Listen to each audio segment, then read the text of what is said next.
Hi, everybody. Welcome to Sarah's Table. We have a pretty special episode today because we are going to be playing a brand new game that has not been released yet. It's called Women Are Werewolves, and we have the creators with us, Julian and Corinne. This is a 9th level game. It is a little bit more serious than what we generally do on Sarah's Table, so be prepared for that as we are heading into it. But I still think that we're going to have a really great time and get into some cool stuff. And to intro the game itself, I'm going to toss it over to our good friend Adriel. Hi, I'm Adriel from 9th Level Games, and today we'll be playing Women Are Werewolves, as Sarah mentioned. And Women Are Werewolves is a card-based storytelling game where players take on the role of non-binary members of a family where only the women transform into werewolves. And together we're going to create the werewolf mythos for our family, and then the card-based part will happen on the background. You won't see that part, but typically you'd be drawing from a deck. And typically Women Are Werewolves is GM-less, with one of the players taking on the role of the facilitator. But today I'm going to facilitate while Julian and Corinne and Sarah play the game. And it's coming to Kickstarter this month, and we're just at 9th level. We're just like over the moon, pun intended, to have the privilege of getting to help Julian and Corinne bring this game into the world, because it's amazing. Julian, do you want to take it from there, introduce yourself and stuff? Yeah. Hello, I'm Yunsu Julian Kim, and y'all can call me Julian or Jules. And yeah, we've been working on this game for a couple of years now. Granted, that time feels weird, so that might be it's roughly 2 or so years. And we've put a lot of ourselves into the game, so we're super excited to be sharing it with y'all. Corinne. Yeah, hi. I'm Corinne Taylor. I am the other designer of Women Are Werewolves, and yes, it has been 2 years. That's my dog right there. His name is Marquis. And yeah, I'm just so excited to be bringing this game into the world because it is deeply personal and pretty good, I think. Yeah. Great. Sarah, should we dive in? Yeah. Oh, should I introduce me? Hi, I'm Yeah, Sarah. you should introduce you. Hi, I'm Sarah Moore. You see my face all the time on this show. Welcome. Yeah, I'm super looking forward to playing this game. It's not often that I get to sort of step back on my table and be a player instead of the DM, and I'm super jazzed that we're able to do this here because honestly, for about 4 months, every time I've talked to Adriel, they've been very excited about Women Are Werewolves, and so I can't wait to see all the stuff that we're gonna dig into. So Awesome. Thank you. let's do it. All right. So I'm going to get us started. Now, typically, when we start a game of Women Are Werewolves, we start with the safety and content section. And one thing that is always X carded in Women Are Werewolves is sexual violence. So that's just not going to come up. And for viewers who have watched Sarah's Tables games before, you know that we also always X card starvation as a form of punishment, violence against children, and I think I'm missing one, Sarah. No, it was sexual violence, but great. that one's already that's already on the table. And we are also today X-carding slurs, as that's a thing that can come up in spaces when you are exploring, the wide range of queer existence in this world. Women Are Werewolves can support a very serious tone. It can support a light tone. Today we're going for something a little bit lighter, but please do keep in mind that if you've got the spoons that day to play a really deep, serious game, this game can support that in a really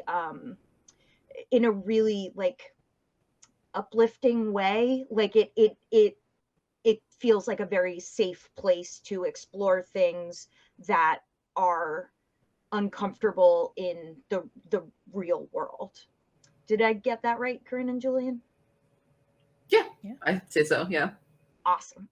So those are the things that we have previously X-carded. They're not going to be in this game. And the X card is available to all players all the time at any point. And what our players will do today is put an X in chat, and then we'll just walk back what we talked about and start that part again to exclude the thing that was X carded. So gameplay is awesome and like really easy to grok. So the first thing we're going to do is create characters and choose our family dynamic. Now, as I mentioned earlier, this is going to be a lighter game today.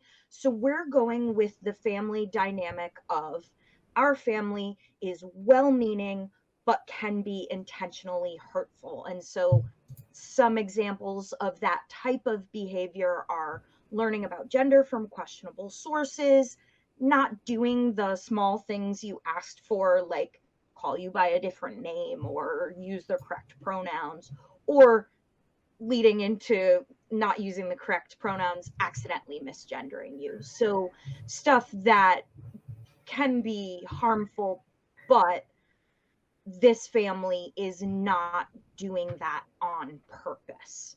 So once we've created characters, we'll figure out where our family lives, and then gameplay is very straightforward. Players pull a card off the top of the werewolf deck, they read the question, they answer the question, other players can follow up, and then it's the next player's turn, and we go through 3 phases, 2 interludes, and an epilogue. So we will just get right into it. So for character creation, one moment, I have 5 questions for each of our players today. And I'm going to read them all off and give them a minute to answer them. Then we'll introduce those characters and we'll go from there. So the 5 questions of character creation for Women Are Werewolves are: what is your name and your pronouns? How old are you? Do you transform into a werewolf when the full moon rises, or into a wolf? Are you happy with or without a wolf form, or do you wish your body was different? And what do you do to unwind when the moon isn't full? And once our players have had a chance to figure that out and introduce themselves, we will also establish some relationships. Now, since everybody playing this game is in the same family, you can assume that there is familiarity there. There are those from the familial relationships, and what the options are for relationship type sort of give players something to work off as they're interacting with one another. And there are 10 options. So I think I'm gonna give all those options to our players today, and they can either choose one or I'll randomly generate one for them. How are people feeling? Have I given you enough time, or should I? What was the last question? You The said them very quickly. Yeah, the last question is, what do you do to unwind when the moon isn't full? And my apologies, typically the first step before character creation is what is our transformation milestone, but we can ask that question after we've done our character introductions.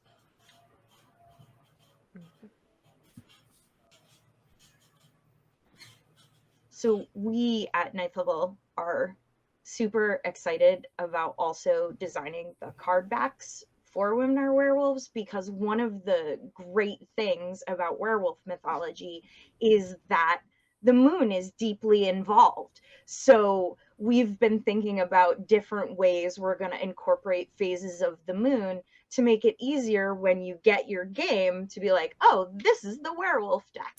This is the gender deck. This is the family deck, because they'll have different phases that'll indicate to players like, oh, this is easy to put this deck in the order I want it to be because I just need to follow the phases of the moon. Cool. Yeah, I'm super psyched about it. All right. Looks like Julian, you ready? Yep. Cool. All right. Would you mind introducing yourself first? Yeah. So my character's name is Gage. The pronouns are they, them. They're 23, so kind of like not too late after college age. They do not have a wolf form, and they don't really particularly want a wolf form. And to unwind, they're super into photography and have like, like a dark room made out of like a bathroom nobody was really using anyway. Nice. All right. Who wants to go next? Corinne, are you good? Sure, yeah. Right. Okay, so I am Minnow, she, they pronouns, also 23, same brain cell. I do have a wolf form, and Minnow does wish her body was different in certain ways. They really don't like the loss of control that comes with being compelled to transform on the full moon. And Minnow very appropriately loves to swim. Sarah, you ready? Yeah. So I'm Ellis. They, them pronouns. Ellis is 16. And they do transform, and they actually are most happy. They feel most themselves when they are transformed fully into wolf form. So I think they spend a lot of their time wishing that they were sort of in that state pretty constantly. And to unwind when the moon is not full, they play a lot of instruments very poorly. Awesome. Not good at it. What is Ellis's favorite instrument to play? I think they like instruments that are kind of wacky, and so they got it into their head a couple years prior that they wanted to learn how to play the auto harp. Nice. So they've been trying to play the auto harp. Yeah, Cool. I like that one a lot. Also, the one my brain is blanking on what it's called, where you stick your hand in it to make the noises. Oh, a theremin. Theremin. That's the one. Oh yeah. Also that one. Very bad at that one. It screeches through the house. Fantastic. So before we do our transformation milestone, since it's integral with character creation, let's talk about the relationships that we can establish. So there are 10 options. Each player chooses the relationship between their character and the player character on their left. From this list of options that I'm going to drop into our chat. And since Julian, you introduced Gage first, if you don't mind choosing first and then go to whoever's sort of to the left of you on your screen. Okay, cool. I just watched The Lost Boys last night, so I'm really gravitating towards wanting to be the bad apple to someone's good egg. So, Corinne, you're kind of vaguely to my left from what I'm seeing. Do you want to be the good egg to my bad apple? I am happy to be the good egg to your bad apple. Oh, good. Corinne, what would you like your relationship with, Minnow, what would you like Minnow's relationship with Ellis to be? I like two of them, and Sarah, I'm gonna see which one you like best, and because I think there's slightly different power dynamics depending on which one we go with. Okay. I like Mentor and the one who looks up to them. And alternatively, I like confidants. Ooh. I think I maybe am gravitating towards confidants more. Cool. I like that one. If that's And cool with you. Yeah. Sarah, what would you like Ellis's relationship with Gage to be?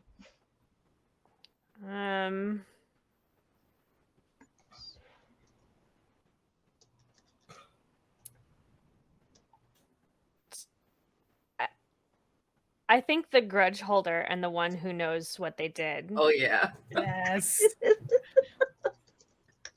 Would you like to be the grudge holder or the one who knows what they did? I feel like I'm probably the one who knows what Who I knows did. what you, yeah, Yeah. I think I'm the grudge holder. Cool. So while I'm putting these relationships in our chat to remind everyone what their relationships are so they can look back during game. So typically in a game of Women Are Werewolves, you're going to have 5 cards that let you randomly draw your transformation milestone. And if you don't like it, you can draw another one. So what we'll do is I'm going to generate a random number, tell you what that milestone is. If you don't like it, we can move on to another one. And if you don't mind, while I'm putting our relationships in there, if you can talk just a little bit about what that transformation milestone looks like, not in any kind of great detail, but just so you're all on the same page as to what it kind of is. Does that sound cool? Mm-hmm. All right.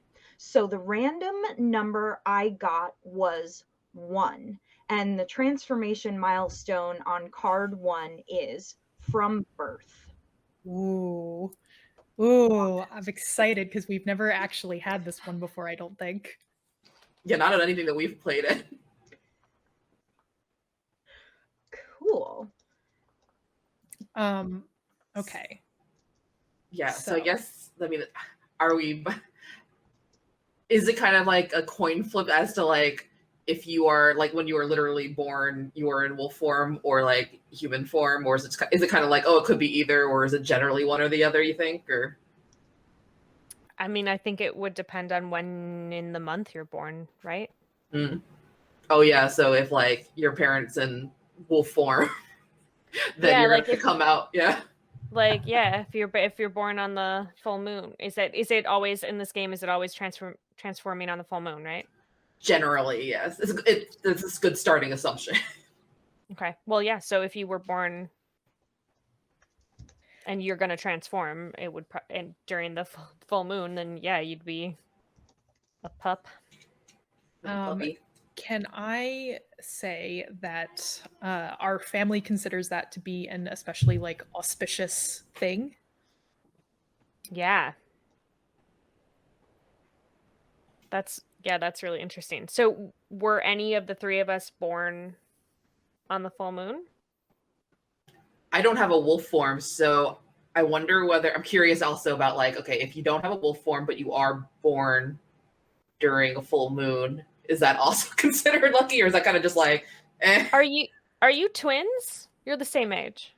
We are the same age. I've been thinking about that. Oh my god. Usually the default relationship between characters is that are cousins, but because we're the same age, I kind of almost want to like play with that a bit.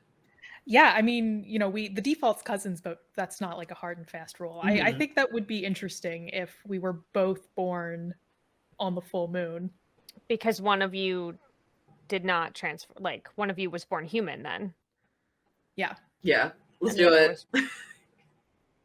That's so cool. I love that you're doing that. Okay. And I would say probably Ellis was not born on the full moon. Sounds good. Do you know what phase of the moon Ellis was born under? It's okay if you don't. I'm going to say I think it would be interesting if they were born new moon. Mm. Nice. like Oh my that. God, we've totally got that one astrology aunt who like knows everybody's personality based on what phase of the moon they were born under. Mm-hmm. Awesome.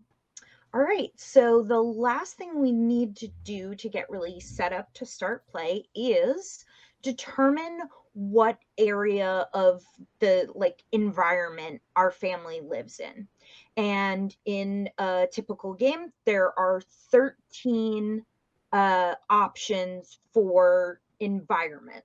And so if it's okay with y'all, I'll do another random number generator. And if you don't like the area, or if there isn't water around, since you did that for Minnow, then I say we pull again. Sound good? Yep. All right. Okay, we I got do think it might be very interesting if there was no water close, and that's what Minnow wants for safety and comfort. Like, interesting. Like, poor sad desert werewolf. But we got a 10, and 10 is an enchanted forest. So something like really lush and green and sunlight coming through the trees and all that good stuff. lovely. Do you want to talk a little bit about some of the parameters of that enchanted forest? Sure. Yeah. I'm thinking like a lot of wildlife, like a lot of biodiversity there. And it's kind of like generally a decent temperature most of the time. Like we experience all 4 seasons, but like it's not so extreme that it's just like the miserable version of every season. Sure. I think that there is something that's bigger than a stream but smaller than a river that that is present in some proximity to the house, and that is where Minnow likes to spend a lot of their time. I think it would be interesting if it went close enough that we had a water wheel Ooh. Ooh, yeah, to like I like help that. generate. Yeah, that's cute. Love a good water wheel. Yeah. All right. Okay. So feeling good for our first question? Yeah. All right. So is there a first player rule that I am not remembering? I don't Yes. think there is. The first player is the one who most recently appreciated the beauty of the moon. Right. Thank you. So we just did a move to a new house that we bought, and I spent a lot of time outside moving and realized that I could see the moon during the day, which I took as like a very like auspicious, like the moon is watching over me while I'm making this transition. So it feels like maybe I'll go first if that's cool with everybody. Sounds Go good. for it. All right. So the first phase is our werewolf phase, and there are 13 cards included in the werewolf phase, and you will shuffle those cards and only those cards lightly together, and then draw one off the top, read the question, and go from there. So I'm going to randomly generate which card Sarah is going to get for Ellis, and then put that question in the chat so that Sarah can read it and answer as Ellis. So I got a number, and this is your question. There have been times when outsiders have encountered the women in their wolf forms. How does the family handle these incidents, and who makes the final call? I think this is an interesting one for Alice because Alice loves to be in their wolf form. And so I think they actually seek out interaction with outsiders while they're in their wolf form because that's when they feel most themselves. So I see that being a kind of a big issue with the family in general. And I think that there have been a lot of punishments of like grounding and trying to take away things to stop them from going out. Like we're supposed to be isolated during this time.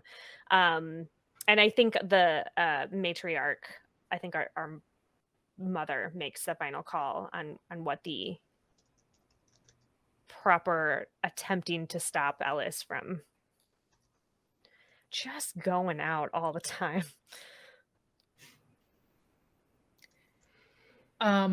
So what was an encounter that Ellis had with an outsider that was particularly memorable?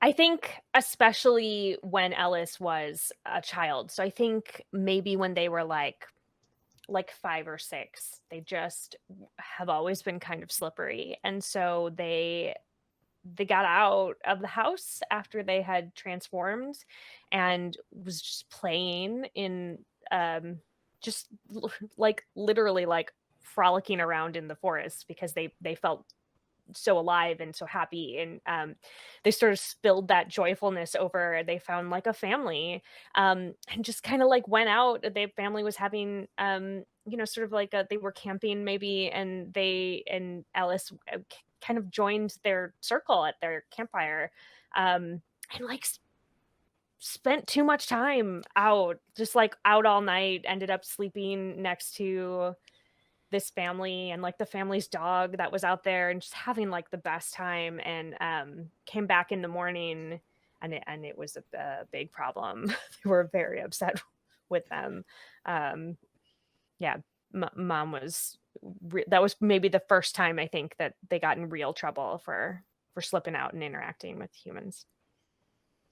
Is there anywhere in particular that's kind of like a hot spot for it's like if you're seeking out other people? Generally, like this area of the wilderness is like where you're going to run in, like is there a hiking trail or anything like that? Yeah, I think that there is I think there's like a natural springs, like a hot springs, and some geysers that tourists will come to look at. And so Ellis knows that they can always go over there to interact with folk. Nice. During the incident where Ellis got too friendly with the campers, do you envision Ellis as like a puppy or like a sort of adolescent like wolf? Are you picturing like when we transform we are wolves? Is there something that makes us different? Like what do you think that visual was? I think that roughly the wolf would be like the same size as your human form. So it was little, I mean big, like dog sized, but not like full wolf size. And I think that's one of the reasons why they were able to kind of slip into the camp, because it was they didn't look super threatening. I don't think Ellis looks super threatening anyway as werewolf form. Like, I think they're pretty cuddly. And so I think they went in as this sort of like larger dog, smaller wolf situation. And I think one of the things that caused another problem was that they like one of the children gave in well-meaning sort of like tied a handkerchief around her neck so that they could have the same sort of like their dog has a collar. So, look, mommy, I'm helping. And so Ellis went home with a collary type thing. Did not go over well. I love that so much. Oh man, do you still have the collar or the bandana or whatever it is? Yeah. Absolutely, yes. Cute. Are there any more follow-up questions for Ellis? I think I've asked mine, yeah. All right. Cool. So, Gage, here is your question. When you were younger, you met another family that is similar to yours and made a friend. You still keep in contact to this day. Who are they and why are you envious of them? Oh boy. Sorry, there's like a whole history with this interesting stuff always comes up with this question. I think it is another werewolf family, but like the reason I'm kind of envious of them is that they're not as, like, for whatever reason, gender doesn't seem to factor into their transformations. And I think upon meeting them, I think I was fairly, I think we were like preteens probably, and that kind of like blew my mind that there are families out there like that was possible, because I had always assumed that like what was true for our family must be true at large for the rest of the world. And like I kind of just like sat around spacing out after that, just being like, whoa, galaxy brain moment here. And I think the friend was someone who was like a little bit older, a little cooler, someone who I ended up trying to like kind of model myself after a little bit. And so like if we were preteens, I'll say that he was probably like, 14, which when you're like, 11 or 12, that seems like monumentally older. And I just think like, God, his family is so cool. And like, I like our family too, but is there a way that we could become like them, maybe like a little bit more? And like, I'm terrified to even like ask that question of anybody of like, what, like, why are we different? Like what literally, like what are the reasons that we can't be like them? Because I also don't want to hurt anybody's feelings about like kind of giving away that I have a little bit of a jealousy thing with this other family. And I think we're like old-fashioned pen pals. Like we write letters. I love that. Has there ever been any romantic feelings on either side for you and your pen pal? I think when we first met, I was too young to really like be there quite yet. But then like as we got older, and I imagine that there's reasons why like various families kind of meet up who have like these similarities. So we do like see each other in person every once in a while. I think there was like sometime in like probably when like the twins at least were like 15-ish, there was like one gathering, one like joint family gathering, and I was just like, oh, I have feelings now. I don't know where they came from, but I have them. And I don't know what to do with them. And I just got progressively more awkward. And I haven't like, it's probably obvious to him. It's probably obvious to everybody else. But like, I'm just like, no, I'm cool. Like maybe I've started dressing like you maybe a little bit more in a weird like attempt at mirroring. But like, I'm not going to say what that's about.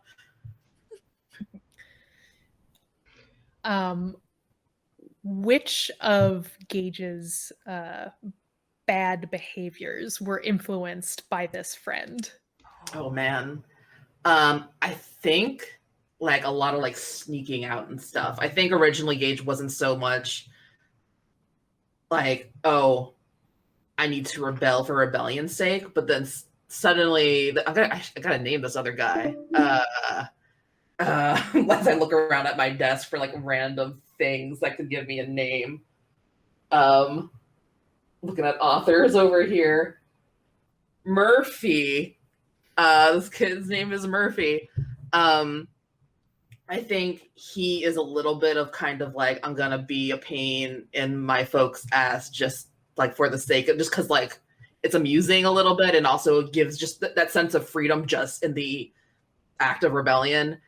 And that was the first time I realized that there could be a sense of freedom just from rebelling for rebellion's sake a little bit. And so now I sneak out. I started sneaking out as like, now it's not as a big of a deal because I'm an adult technically, but like I do kind of disobey certain family traditions and guidelines that we're supposed to follow just to kind of see how it'll feel and just to kind of be a pain sometimes. So do we have more questions for Gage? Does the thing that Ellis did that you know about have to do with this pen pal? Oh, I think it should. Ooh.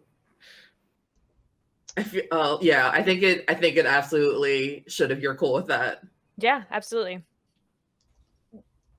or his family, maybe one of those two things. Like either his family or like him directly. Granted, like Gage, for all of their like, oh, like I'm kind of tough and rebellious and cool, like they're also kind of a coward when it comes to these things. So they have like not made a move on this person, but would totally like, yeah, and like if you had, I don't know, it might be the kind of thing where because Gage is a mess when it comes to like trying to impress people and flirting, that they might have done something like real not cool in order to try to like impress somebody or get someone's attention. I think maybe Gage got a tattoo to try to impress Murphy. That works. I know about it, and like I think maybe tattoos are not okay in With our the family. Oh yeah, I think that makes sense. What is Gage's tattoo of? Oh man. I just got a tattoo recently in real life, so I'm gonna try to do something not like the one because it's peonies, which I don't think is like a symbol of rebellion so much. Well, I mean, it would be if you can't have any tattoos. It's true. You know what? I think like it's not only. I think I did something that's really looked down on, and I got like a tattoo of a wolf, which is like maybe too much. If we're trying to like be secret about stuff, getting a tattoo of a wolf is probably not the way to promote that kind of secrecy. God, you are every CW character trying to hide their identity right now. That's what I aim for in life. Oh man. Awesome. Are there any more questions for Gage? All right. Minnow, here is your question. No, that's not your question. I just repasted something in our chat that was not the question. One second. It would be interesting to see how Minnow would answer it, though. Yeah. What's going on between Gage and Ellis? I don't know. All right. There is your question. There are certain expectations for what happens when a human marries into the family. How do these expectations differ for women versus men?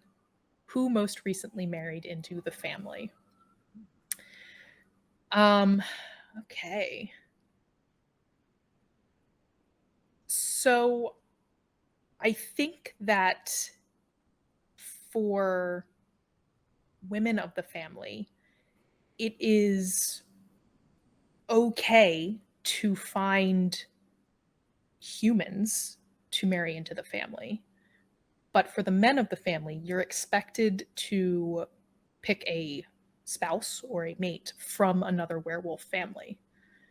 I think that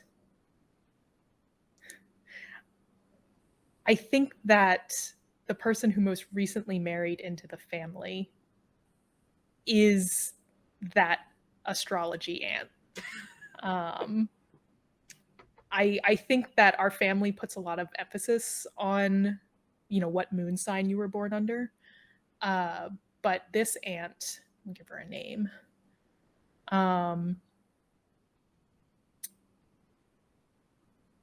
Aunt, why are names so hard?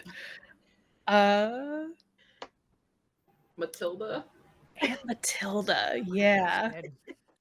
Aunt Matilda is like all that and then some. Like I'm talking like all of the signs, your moon sign, your sun sign, reads everybody's daily fortune, loves to do like personality quizzes and everything, and makes a big to-do about it. And there's a certain amount of like, okay, yeah, Matilda, okay, that even some of the most like yeah, moon signs, certain ones are auspicious and others are not, members of the family have gotten a little bit tired with how much she brings this stuff up. Is she a human or a werewolf? So she's actually from another werewolf family. We'll say that, just to be mean, we'll say that Uncle Maddie and Aunt Matilda. And yes, they're very tired of the jokes. Maddie and Tilly. Yeah.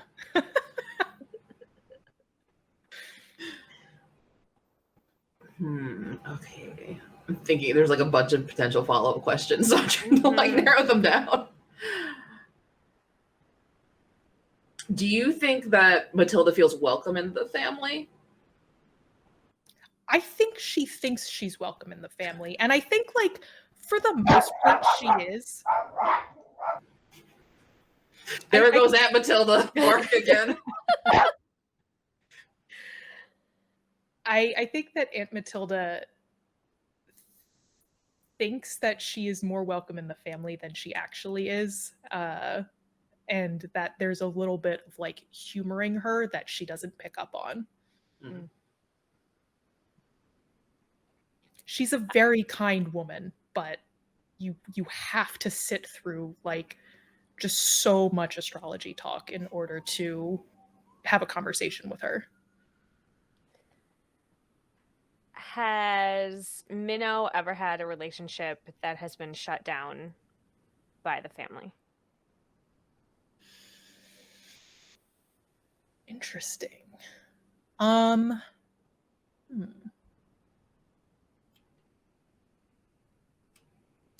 gonna say yes. I'm gonna say that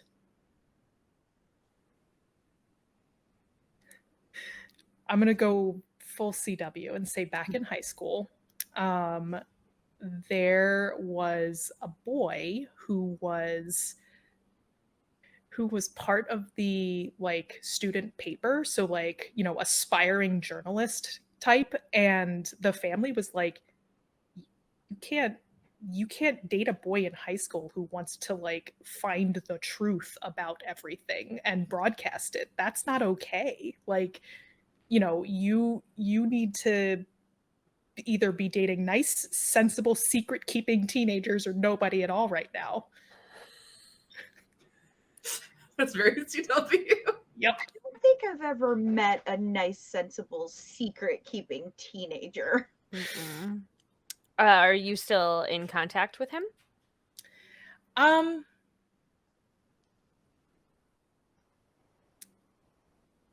Facebook friends, I think. Like still, like, you know, we will still like, hey, how have you been, every, you know, like once or twice a year kind of a thing. But we're not really close. Does either Aunt Matilda or like other people who have married into the family, but who are from like other werewolf families and do have like wolf forms, are those wolf forms like, are they generally pretty similar to the people in our family who transform, or like is it kind of frowned upon if somebody, you know, they transform, but it's real different than how it works with us? Interesting.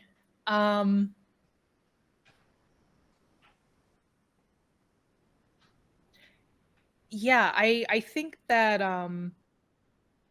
I think there is a little bit of like, oh, you don't, you know, we want you to go with other werewolf families, but like maybe not the ones that turn into like the like, you know, human wolf hybrid forms. That's a bit too much.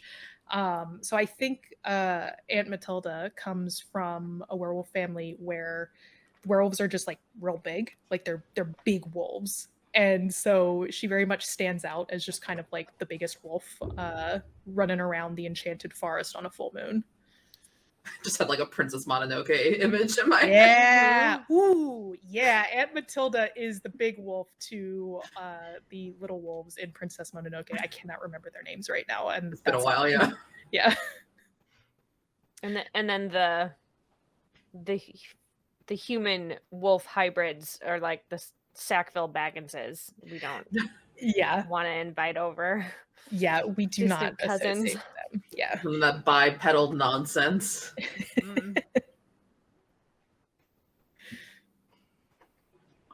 any more questions for Minnow? All right, so that is the end of our first phase, the werewolf phase.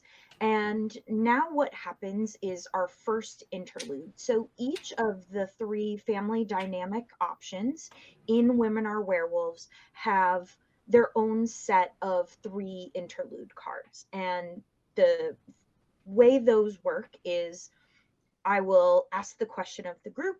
Each person gets to answer for their character, and there are no follow-up questions. We then move straight into the gender phase, which is the phase that comes after werewolf.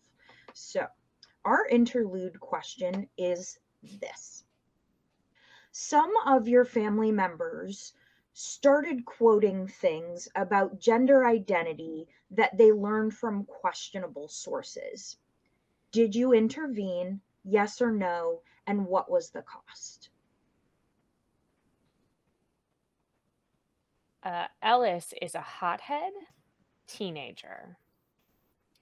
So I absolutely yelled at some older members of the family that I should not have. And I think it was coming from a place of not that Ellis had been misgendered or felt that they were being looked down upon, but I think that something was mentioned around the twins. And going back to that confidants section, I think that Minnow mentioned that it hurt them. And so Ellis yelled lots and then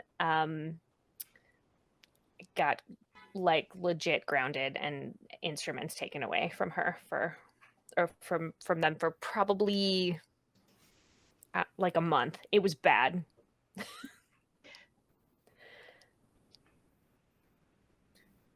Because I think they are much more likely to stand up for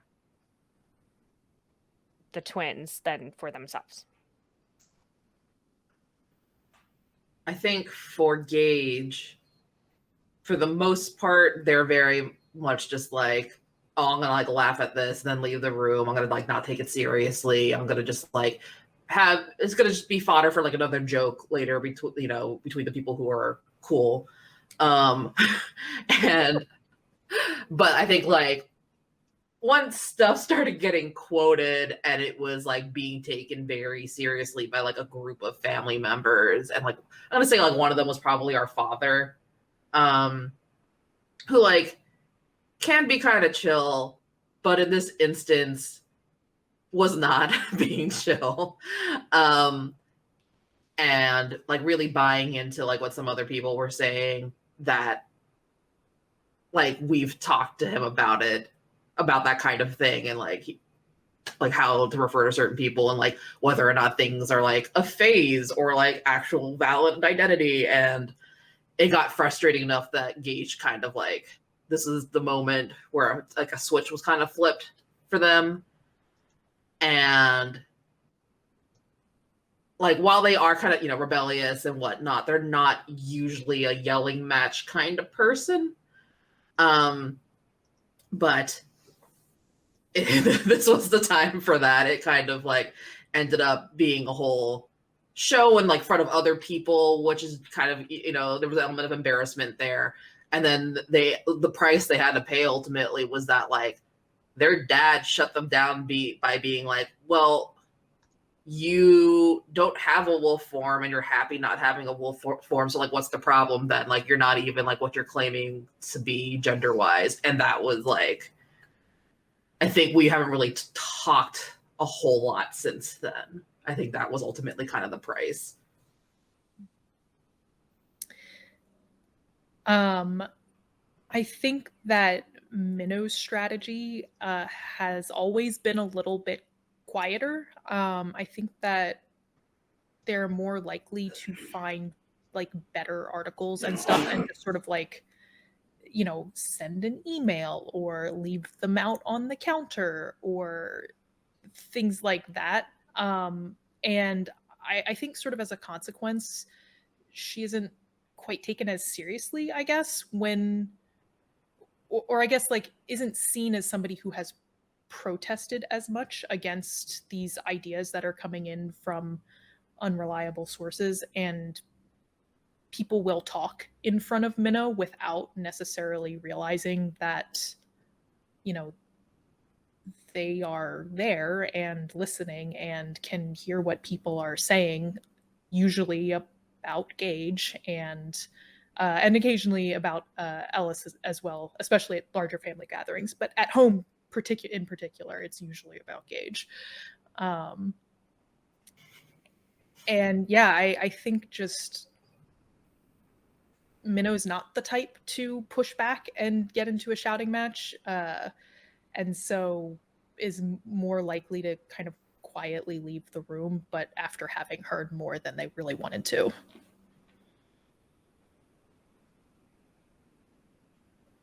Great. So that was our first interlude phase, and our next phase is the gender phase. And much like in the werewolf phase, each player will get a question and there will be follow-up questions. And something that I didn't say earlier about the interlude, but worked out great organically, is that the interlude is answered first by the player who was next in turn order. And so for our gender phase, one moment, I need to get us our first question.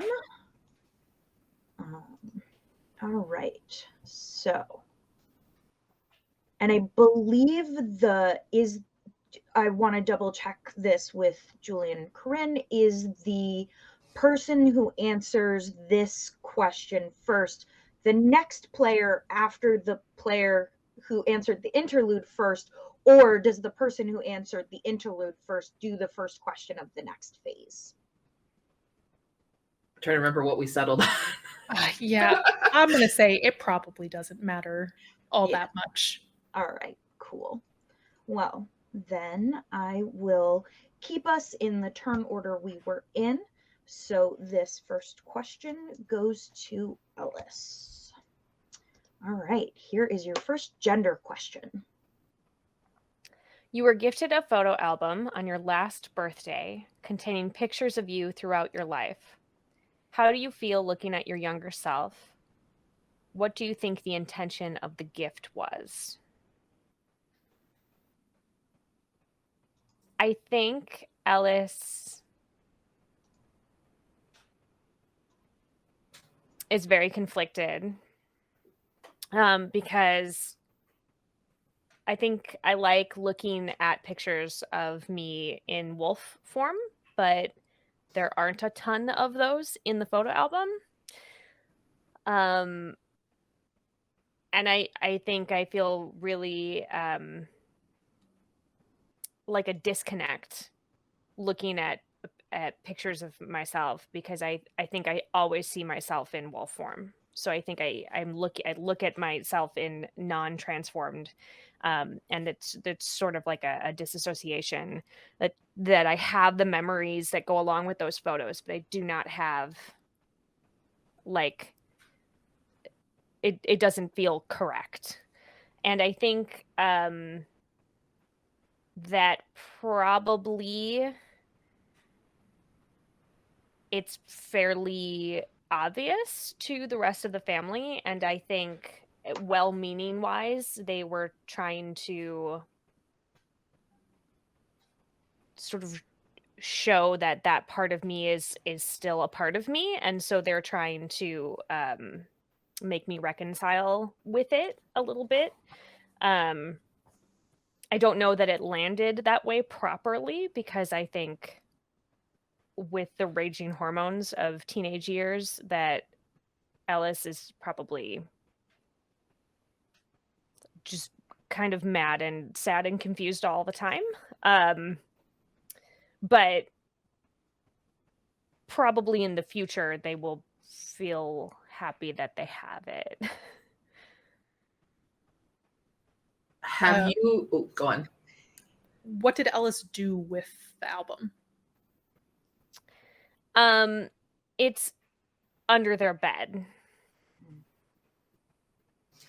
They didn't get rid of it entirely, but they don't want to see it all the time unless it's like a very intentional, I'm going to take this out and look at it. So it's tucked under the bed. Have you ever attempted, or have you tried in any way to kind of have like more pictures of you in wolf form, either whether it's like a complicated selfie rig that like allows you to take pictures of yourself while you're in wolf form, or by like approaching another family member, maybe somebody whose name might be Gage, who takes photos as a hobby? Yeah, I think I'm a little, I think I've thought about that, but I think I'm a little embarrassed to ask for it. So I think there's probably only like 1 or 2 pics in wolf form, because probably my guess is that folks in wolf form, when they are in wolf form, sort of hang out with the other wolf form folk. Probably hard to take photos when you are a wolf. So I think it's crossed their mind frequently, but they haven't like gotten the guts up yet to ask about it.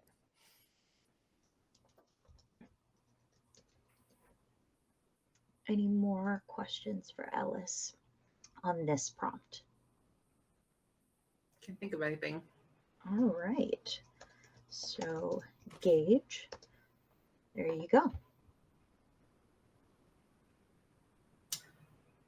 Your family often refers to your choice of gender presentation as a phase. Oh, this is appropriate considering what happened in the last interlude. To the point where there are times you've questioned it yourself. What restores your certainty in yourself? Yeah, I think especially after, like, there's been several kind of incidents where it's been kind of hinted at, but it's never been so directly stated as that one time with our father, who was just basically was like, I think the thing that troubled me the most is that he seemed to be taking comfort in the idea that it was a phase, and that like he would get his like normal child back eventually once they grew out of this. And that was the thing that was most upsetting. And I think there are times where Gage is just like, is it real, or am I just like making it up? Is it worth it? Should I just pretend like I don't feel this way, because then I'm gonna like feel like more in line with my family and less like there's this potential landmine that I could step on at any time. But then what's worse is that they get mad at themselves for like having those feelings and thoughts. And I think the thing that restores their certainty in themselves is like when they do go out and like kind of sneak out and have like alone time, and they go out into the world, like maybe they go into the city, however, you know, far away that might be from where we usually are. And they just go out presenting exactly as they want, knowing they're like not gonna like probably not like run into family, maybe like run into people they know, which is not as like big of a deal. And they get to navigate the world as they would like to look and present themselves and just be, and like whether it's just, you know, clothes, mannerisms, demeanor, the whole thing. And that feels really right. And like once Gage kind of achieves that feeling of rightness again, that's the thing that kind of clicks everything into place about like, no, I'm not like making this up. This feels very different.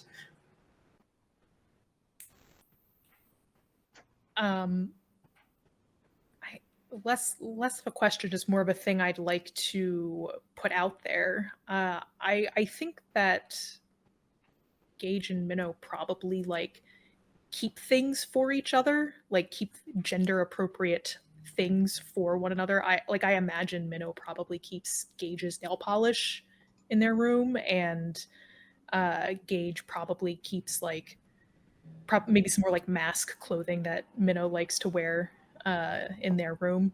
And I don't know, it feels like something that developed very naturally over the course of their life together.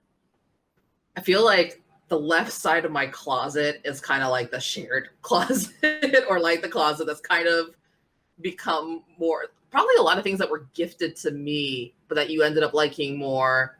And so that's kind of really just like an extension of your closet, is just like the left corner of mine.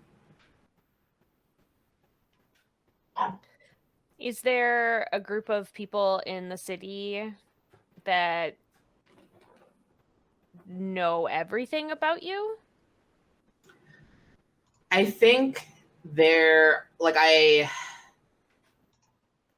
think I am nervous enough about the idea of people knowing about, in our family there are werewolves, because I think there are like potentially serious repercussions for that, or people just think that I'm like making stuff up and are being weird, or I'm delusional or whatever.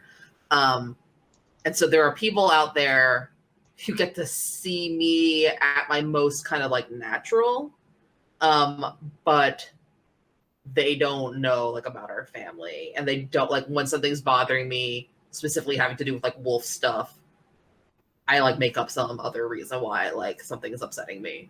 And it's kind of gotten to the point where like they used to kind of like try to find out, and now they're just like, no, that's just Gage isn't gonna tell us like more than that. It's probably like college friends too, I imagine. Is there a place that you crash when you feel like you can't come home?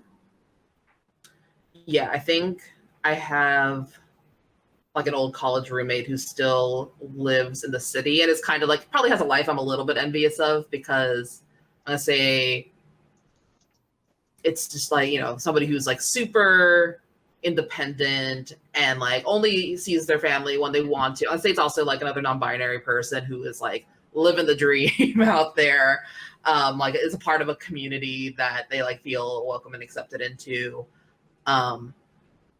And it doesn't feel totally in reach for Gage, but Gage feels like they can kind of like consume it through osmosis, or like live vicariously through this old roommate. But it's also causes a little bit of pain to like kind of see something that feels like it's not available to you, but you want it.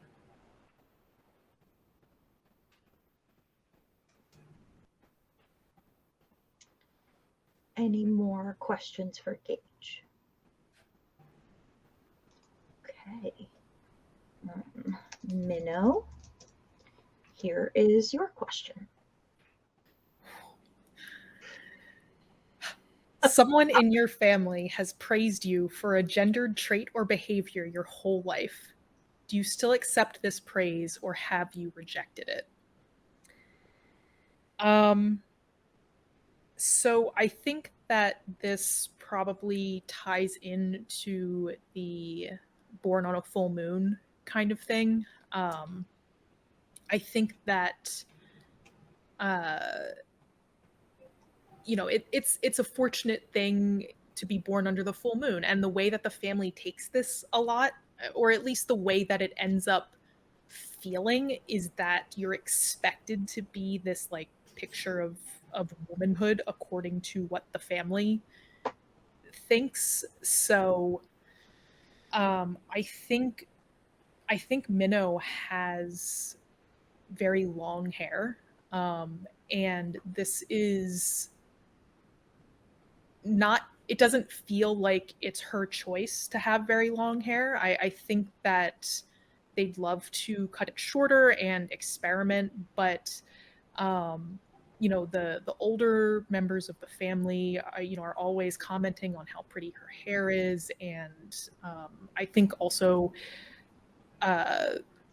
her mother would spend a lot of time, and probably grandmother as well, would spend a lot of time just like brushing it and doing it up nice and making it look pretty according to what they wanted. And Minnow hasn't figured out yet how to push back against that. I think that I think she also likes her long hair in a way. Like it's been long her whole life, and I think there's a part of her that does like it and think it is beautiful, but also there's just something that doesn't seem minnow about it. And I think that she'd like to get it cut short, but she doesn't know what anybody would say if she did that. So for now, she accepts the praise, even though she wishes she could reject it. Was there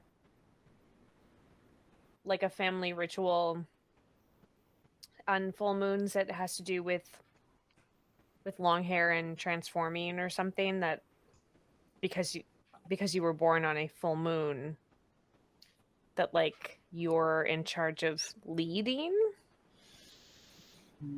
Yeah, I'm gonna say that it's traditional for the women to braid their hair back prior to transformation. The braid sort of goes away as part of the, like, as they transform, as you know, as the magic of the transformation happens, the braid sort of just naturally goes away.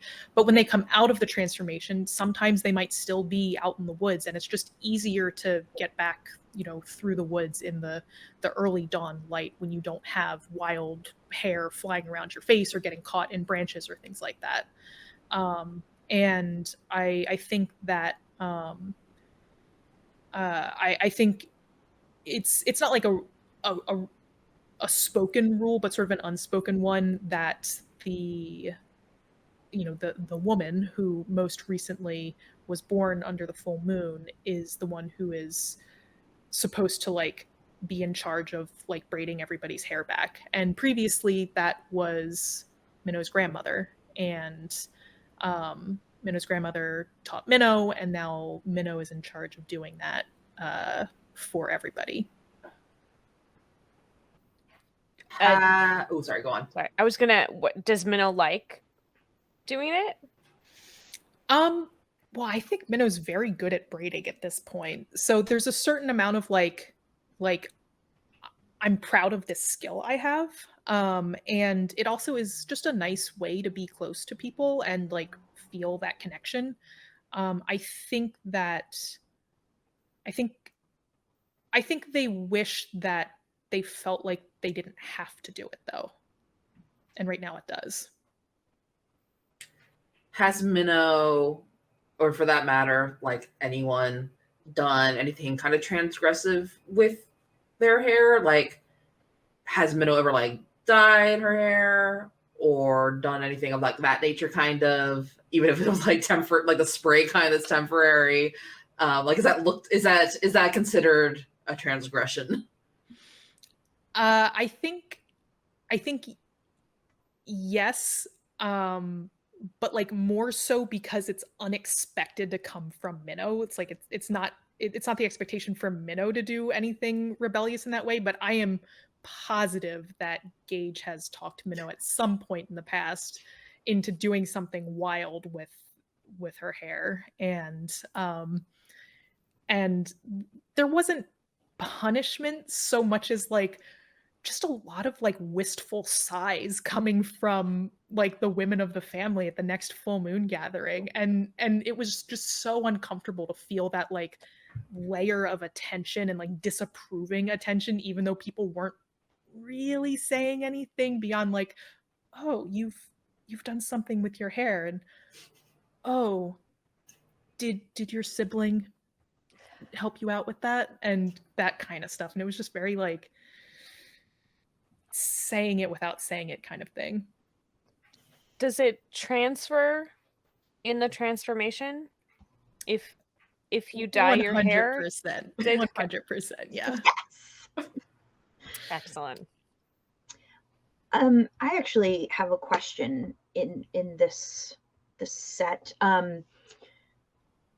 Has anyone who is very much identifies with being a woman in the family ever cut their hair and not gotten any kind of flack for it?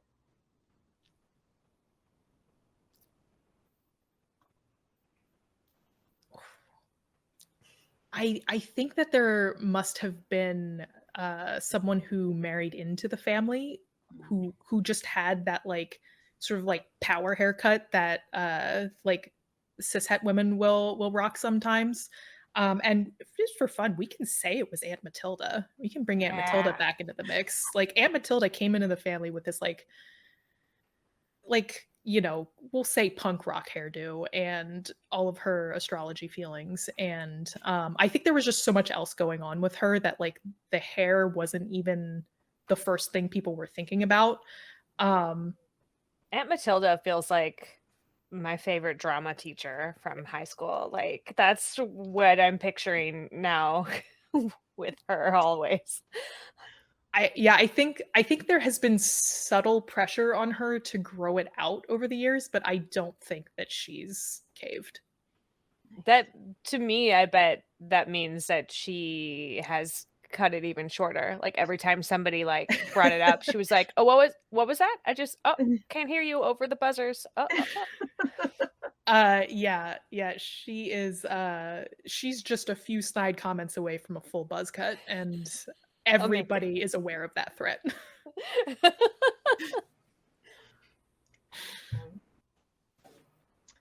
All right, so we are on to our second interlude, and we'll answer this question, and then we will take our bio break.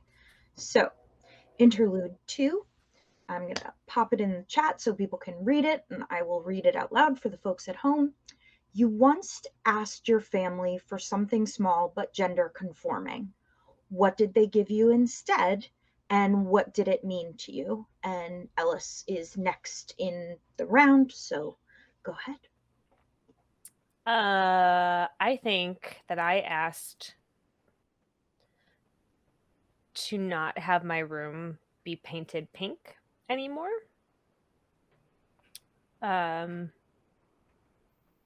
And instead they swapped my bedspread out for like a not quite as pink kind of thing. They gave me like a neutral bedspread. And I think it was when I was little. I think I was probably maybe like 8, and I didn't want to be surrounded by like girl stuff in my face all the time, and I think it made me not trust that I could ask them for things and that I would be taken seriously. I think when probably around like the age of 15, like whenever you still need an adult, like a parent to sign a waiver if you go to like a Claire's at a mall or what, right?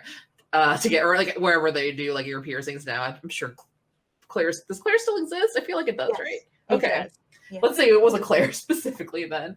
I think Gage really wanted to get their ears pierced. And to have it be like, you know, multiple piercings on one side and like kind of have a bit of a like a punkish look. And I think they kind of masqueraded it a little bit as like, oh yeah, like, you know, cool dudes get this done too. Not like, and also I want to like see what a bunch of different like earrings look like on me, and that's something that I think would be kind of fun to play with. And you know, parents were kind of like, okay, like maybe like that's something like, you know, you really want to like, those things take a really long time to heal up if you change your mind about it, kind of that kind of whole thing, right? And I think instead what Gage got was like a booklet of temporary tattoos, which is like jokes on them because now I got like a wolf tattoo for real. And I think when they got the wolf tattoo, they were thinking about that little booklet of temporary tattoos, and it was kind of like, we'll see where this led. I think fairly recently, Minnow did actually ask if their parents would use they them pronouns for them sometimes, and their parents thought that Minnow was trying to be supportive of Gage. So they have gotten slightly better at using Gage's pronouns and ignored Minnow's request for herself. Oh, Sorry. Brutal. Yep. Yikes. You gave me the good apple roll. You did this. That's true. okay. So that was our second interlude. So we're gonna take a 5-minute bio break, and we will be back soon.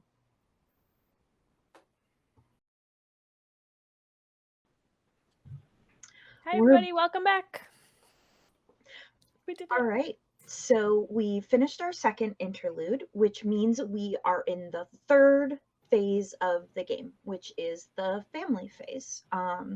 And I think we'll just go ahead and start with Ellis again.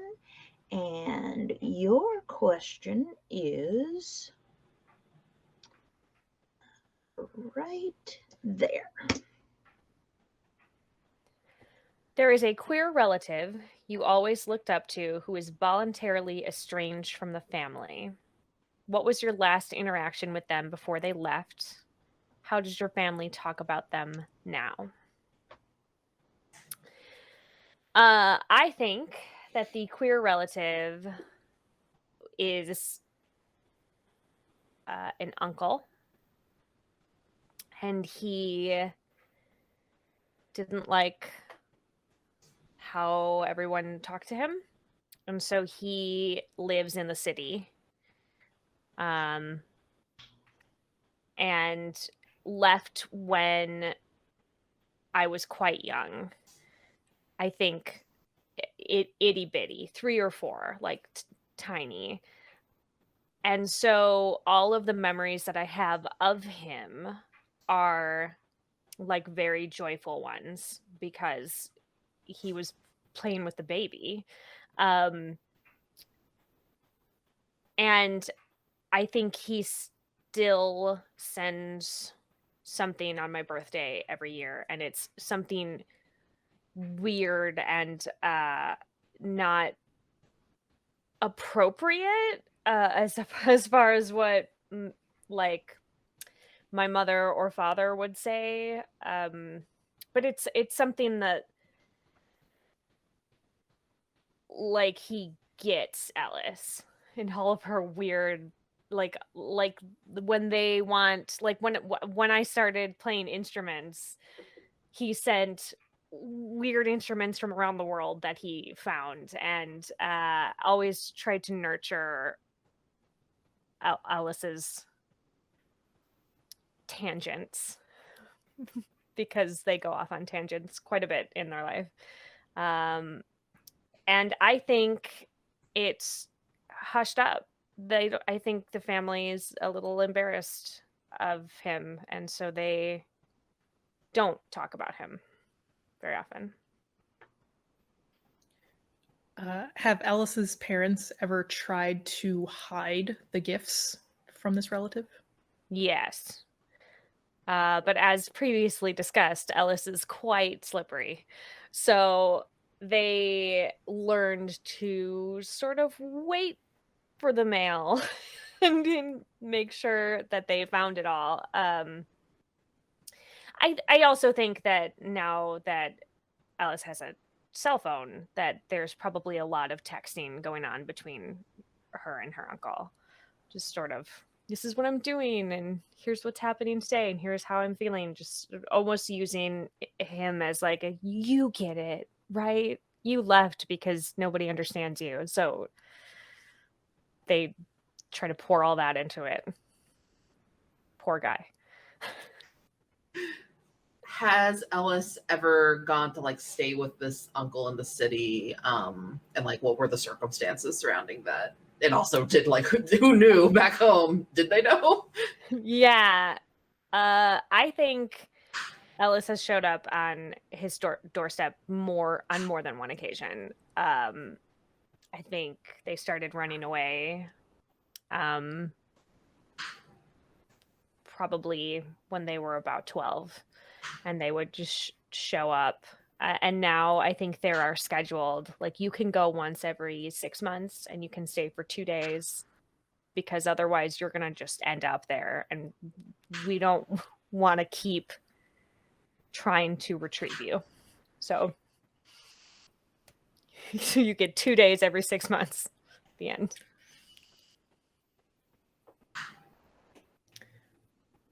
What is the thing that Ellis loves the most about this uncle's apartment? It's cluttered and lived in.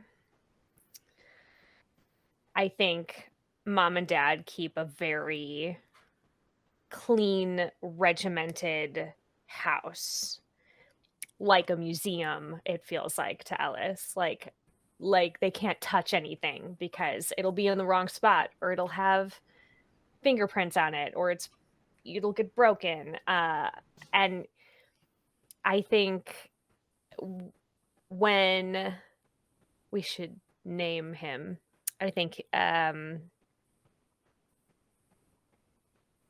let's say his name is Nate.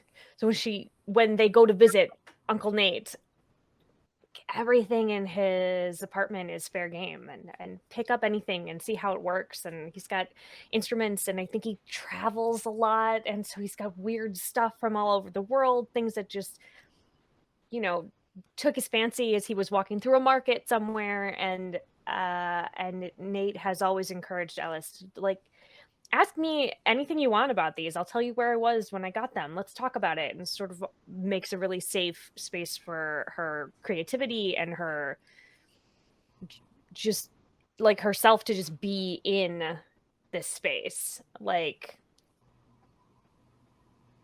there, I think they feel closer to wolf form when it's not the full moon.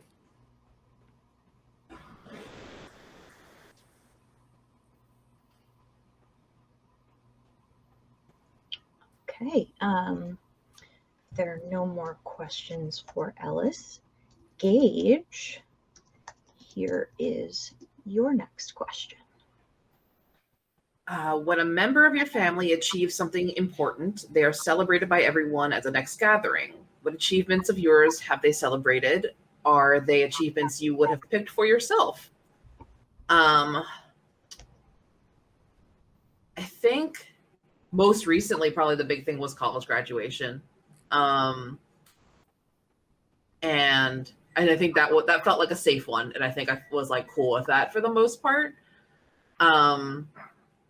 I think prior to that, there have been, I think it's not so much that there are achievements that they picked for me that I didn't necessarily love, like, being celebrated, but that there were like milestones / achievements that other people in the family had recognized a little bit more thoroughly, that I felt like I missed out on a little bit. Like, I feel like puberty for me and like getting through that wasn't, because I don't have a wolf form, and I like, there's not going to be as like, I imagine as like a human body changes, a wolf body will also probably go through changes around the time of puberty, even though it's like not when transformations start. But I imagine it like probably has like an impact on it. But because like I don't have a wolf form, there was no kind of to do about it. And sometimes I wish I would get some of the attention that seems like very reserved for milestones and achievements that have to do with transforming. So whether it's like your first time that you like ventured away from the group for a little bit during the night, or the first time that you do whatever while you're transformed, or that you like, you show however much control over your transformation. Like, I think there's a lot that Gage feels like they're missing out on, and they don't want to like necessarily say that outright. But I felt like the college graduation celebration had to make up for like all these things that they felt that they missed. So it was like, it has to be perfect. And if it's not perfect, then like, what else are they gonna celebrate about me ever? Like, so I think there was like a lot of pressure for that to feel like it was making up for all these other things.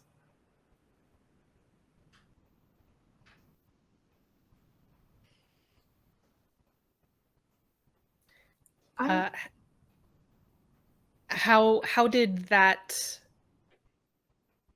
sort of urgency for this to make up for everything, how did that manifest in the days leading up to the celebration? I think there's probably like very specific dishes that are prepared for like, there's like a lot of like, staple dishes within the family. And there's like the quick way of doing them. And then there's like the right way of doing them that takes a little bit more time and preparation, involves like cooking outside, maybe with like a Dutch oven. And like you could do the quick way, which is like, we'll just do it in the normal oven. But like, if you're going all out, it involves like a massive Dutch oven and like a big fire and like all this stuff. And like you get out like the special spices and you make sure that you're following these old recipes exactly. And I think Gage was worrying a little bit that people were it didn't seem like people were being as prepared as they might normally be for like other occasions. And so Gage was kind of like prodding people about like, you have the recipe, right? And they're like, yes. Will you have like, have we cleaned out the Dutch oven? Like, have we cured it and all this stuff? And like, yes. But and it was like a lot of like trying to micromanage other people's management of the celebration.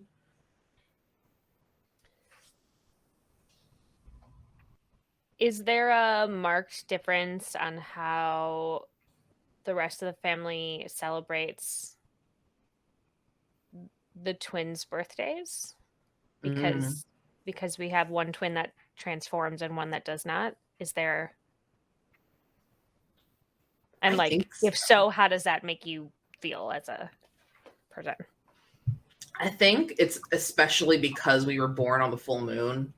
Like there's a whole like to do about, because everyone's already getting together for the full moon, and then there's a birthday celebration on top of it. I think like other people who aren't born on the full moon, like people will try to come and like be there, but it like, relatives who are especially close to those, like, especially when you're like young, when you're a kid, but it's not like a guarantee that everyone's going to show up because they already have to kind of show up later in the month. But it's kind of like, if you have a full moon birthday, it's a guarantee that like everyone's going to be there and like you're going to get presents and you're going to get like special treatment. And there's probably going to be like a little bit of a ritual, a little celebratory ritual that everyone goes through. And that starts off like before nightfall or what have you, but then it carries on. There's like wolf stuff that people do if there's like a birthday that's continuing to be celebrated like out in the wilds.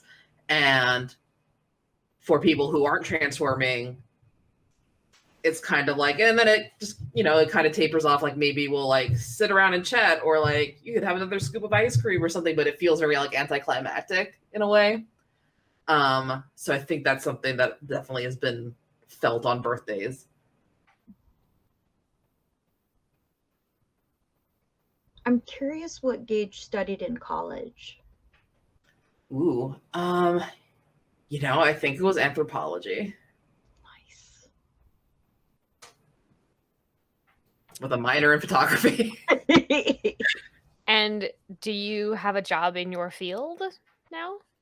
I think right now I'm taking a year off to kind of figure myself out, because like part of me wants to go to grad school and I'm debating like, do I want to stay close to the family? Like this is my decision time, or do I want to like go really far away and like see who I am if I'm really far away from the family and kind of on my own? Because that's also scary.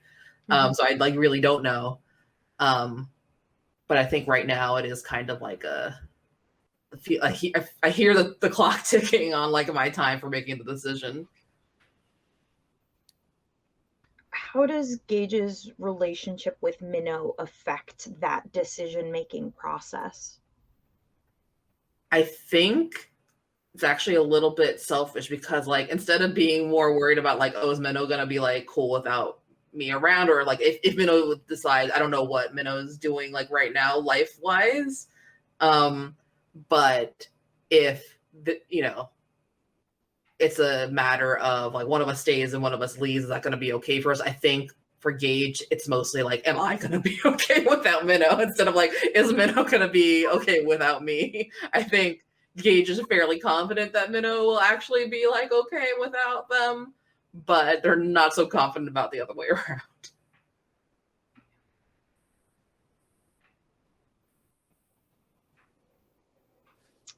Okay. Any more questions for Gage on this one? All right, Minnow, here's your question.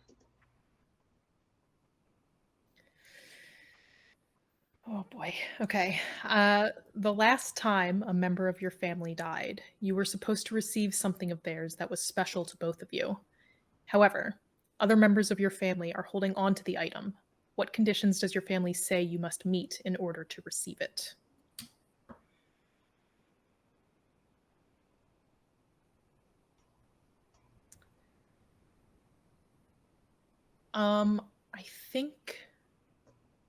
I think this is going to be Minnow and Gage's grandmother.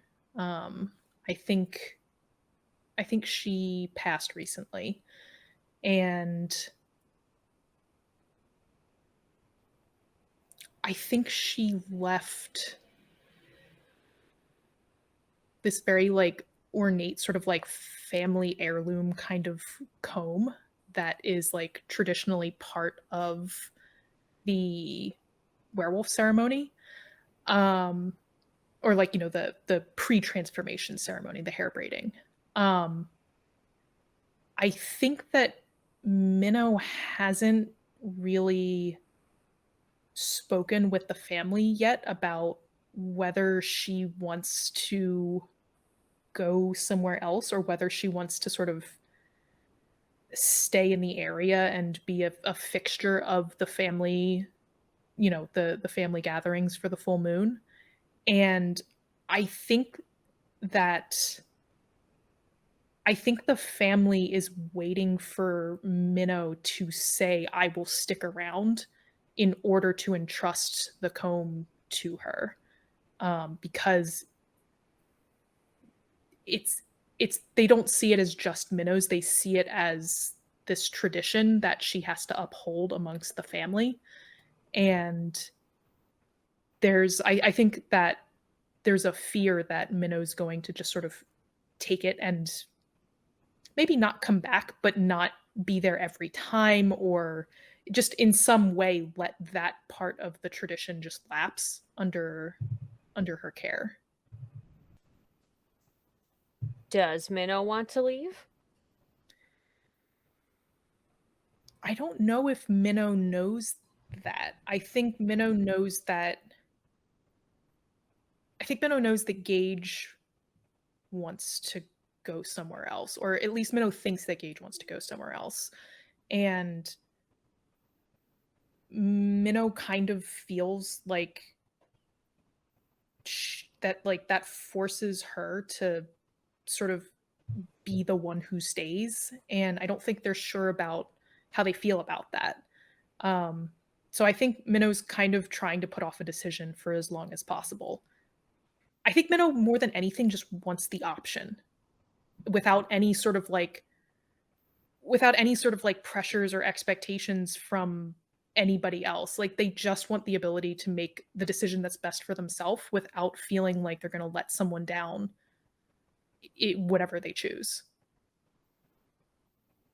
Has anyone ever hinted at, or said directly, that like if you were to leave, you should leave the comb behind with X, Y, or Z person? Yeah. I think that I think Aunt Matilda was nominated to be the one to have this difficult conversation with Minnow.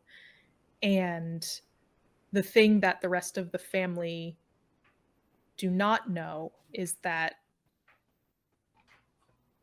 Aunt Matilda, delivered the message that she was supposed to deliver, and then sort of pulled Minnow aside outside of the range of keen werewolf hearing and said, "Look, kid, if you want to go and if this is important to you, I'll steal the damn thing and mail it to you afterwards."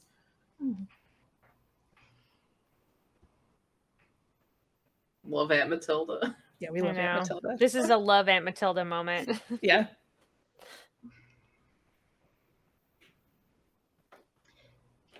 I'm curious, did Minnow also go to college when Gage did?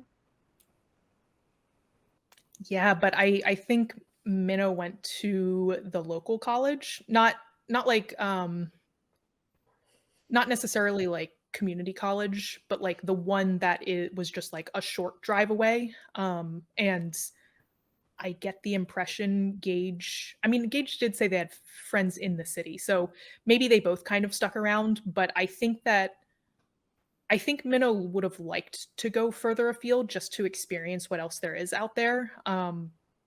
But there was a lot of pressure to stay close. And it was all like, oh, but you have to come home once a month for the full moon, and it's so difficult, especially for the girls of the family, if they go far away and don't have the family to support them. And I think that I think Minnow had to throw out a few acceptance letters that they wish they didn't have to. What did they study in college? What did Minnow study in college?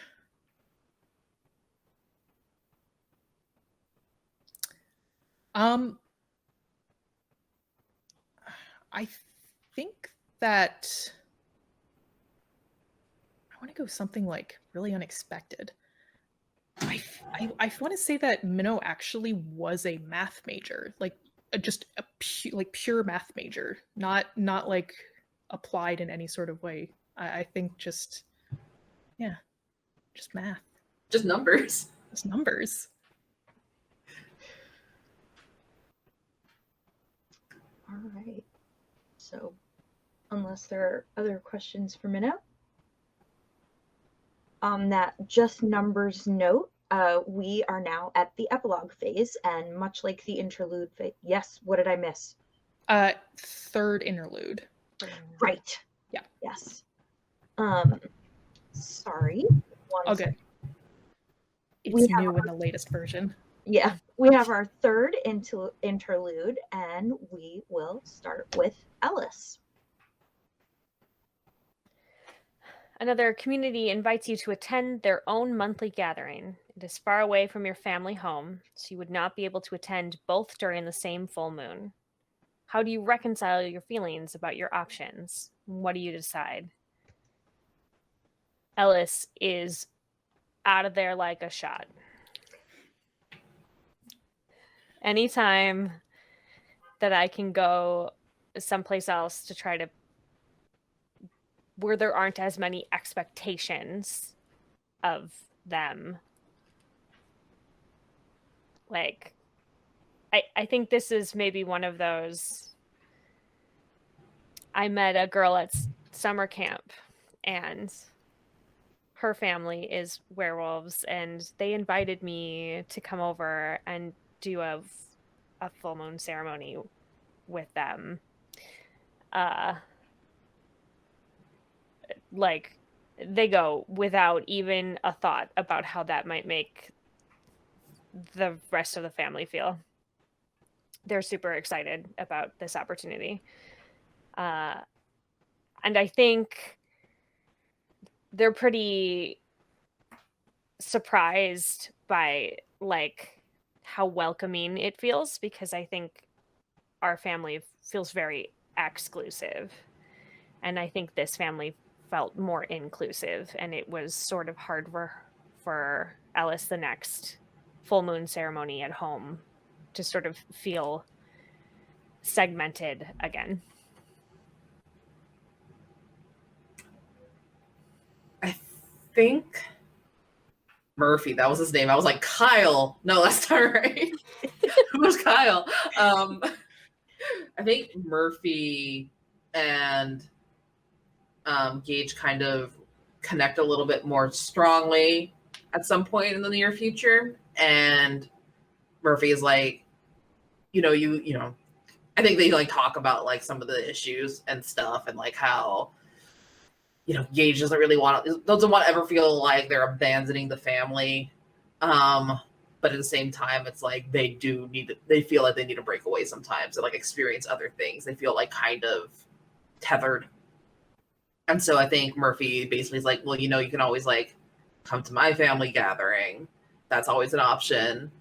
And so I think what happens is that Gage kind of alternates like every other month, kind of doing like a divorced parents kind of situation almost, where it's like, well, every other month, and then like on special holidays, usually like I think on special holidays they'll go back home, like if it's like a Harvest Moon festival thing or something, but otherwise it is very much like 1 month there, 1 month here, and that has achieved a balance that feels like more doable. It makes it easier when they're at home, knowing that like, well, like if something goes wrong this month, next month I'll be out of here. I think that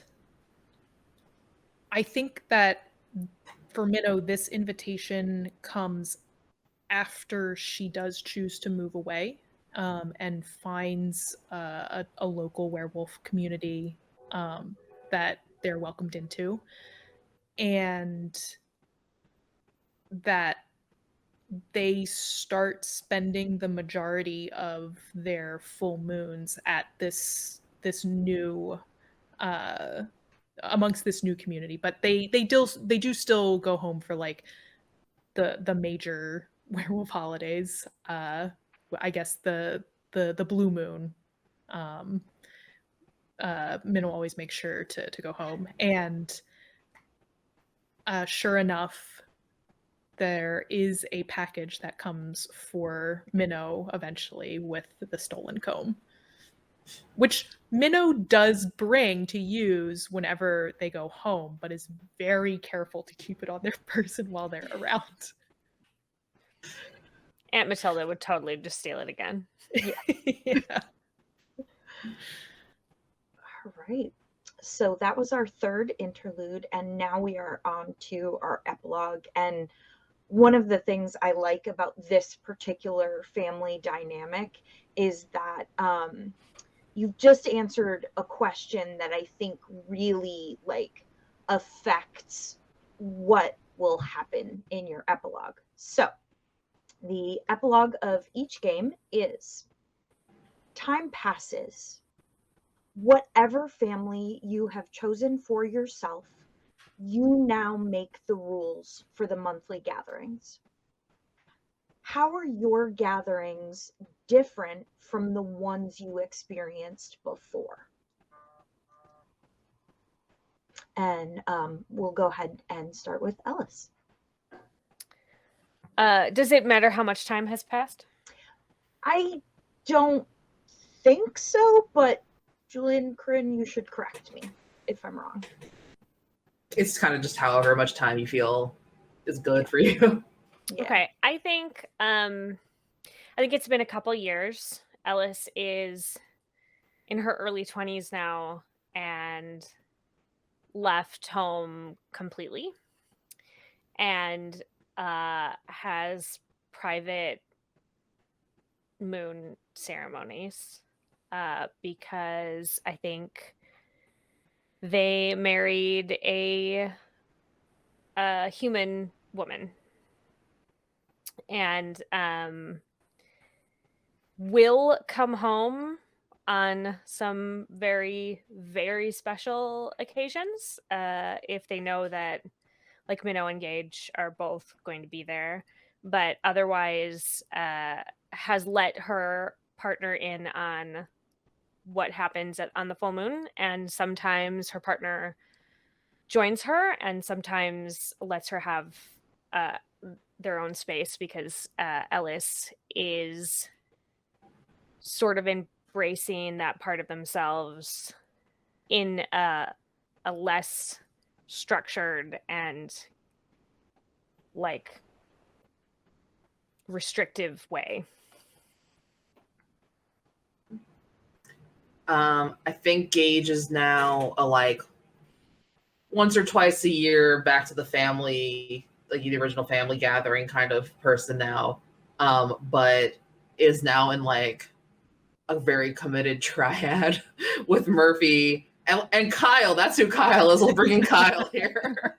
And like that is also like I feel like as they've kind of come more into themselves, like they have become more transgressive by the family's kind of standards, and now it's just got kind of progressively a little bit more painful to be their authentic self around them. So it's kind of like I have the energy for this maybe twice a year, but now it's kind of like I'm in this other family of werewolves, and it's like it's very, very different, and they've made like space for me in like kind of a leadership role here, and it is very like it's like very out there.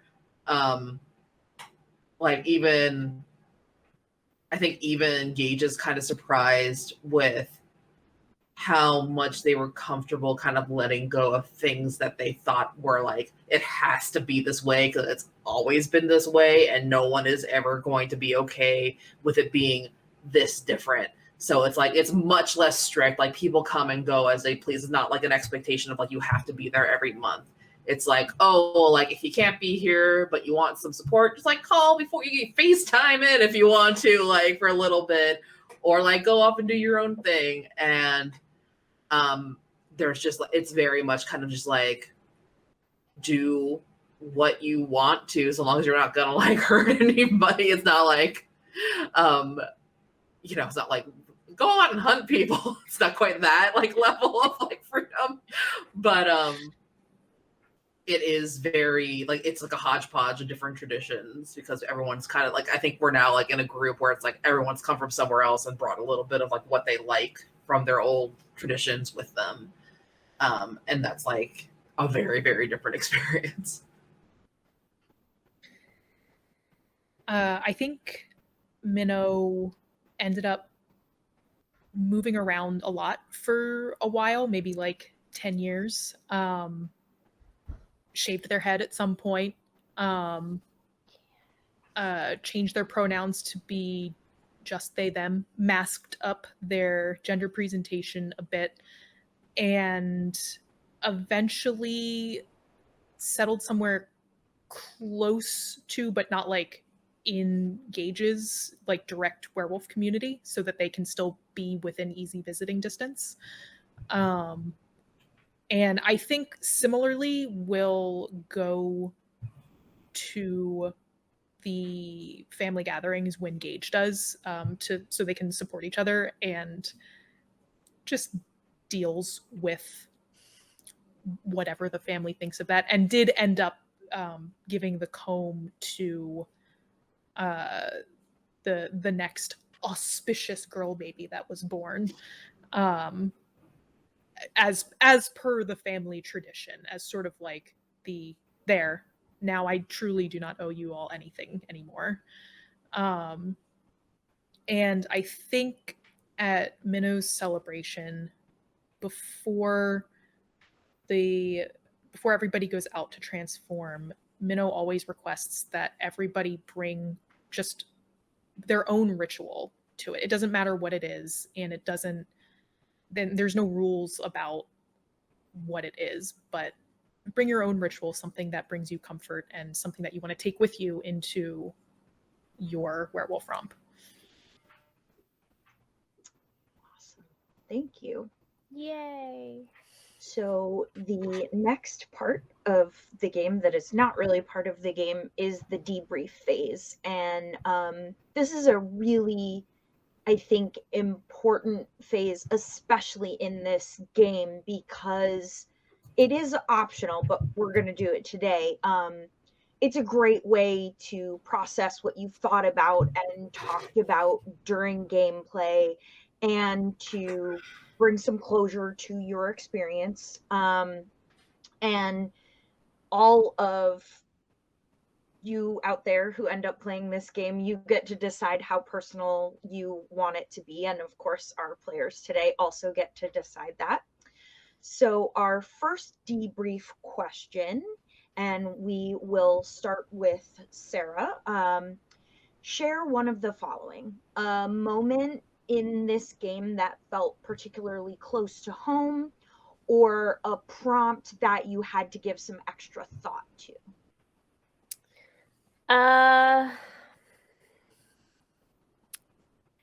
I think the prompt that I had to give extra thought to was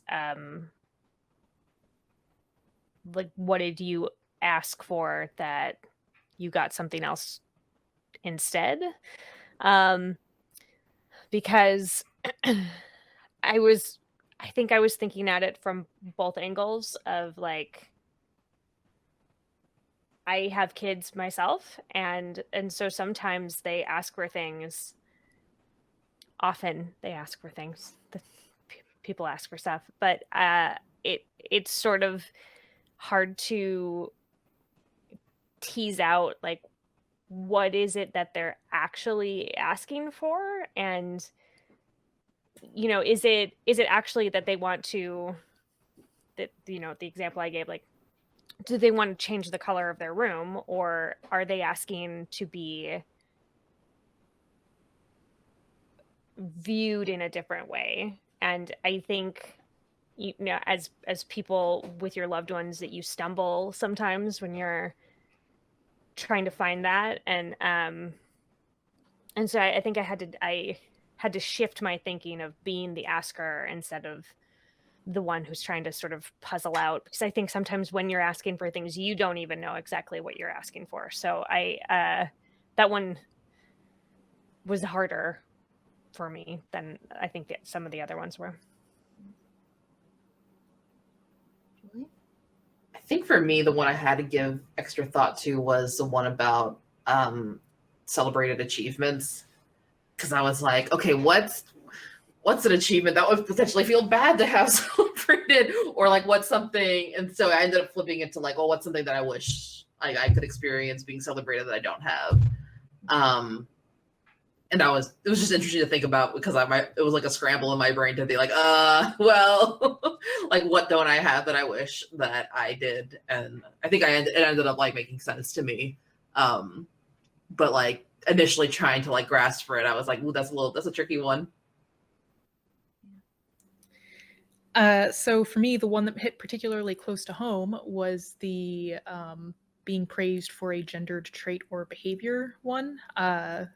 Peek behind the curtain, but this is a prompt that I myself added to the game. I think in the very first version of the game. This has stuck around more or less unchanged from the very beginning. And I leaned on the actual thing that I based this prompt on, which was having long and beautiful hair, which was, this one I became a little more autobiographical in. Minnow was unlike me in many ways, but we did share that sort of family fixation on long, beautiful hair, which obviously I got over in high school, actually, but Minnow took a little longer.